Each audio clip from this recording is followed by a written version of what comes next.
So we were just talking about the broad view here, right? Well, now let's imagine we do something tricky. Let's say, hey, we change the price. But if you notice over here, it's not the market that's changing it.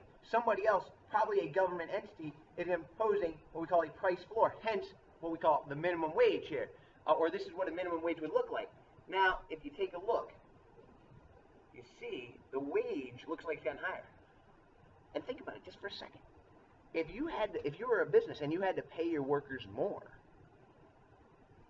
but they weren't any more productive, they didn't bring you in any more moolah, what do you think would happen to the amount of workers you want to hire? My gut says, I don't want to hire no more workers. They costing too much, and they ain't bringing that much back in. And so let's see if that holds true here.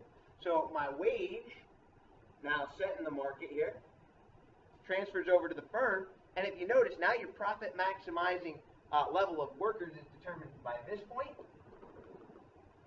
That quantity looks smaller than that quantity to me.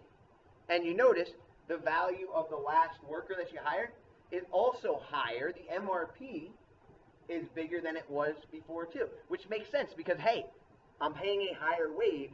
That means that last worker better be worth more, okay?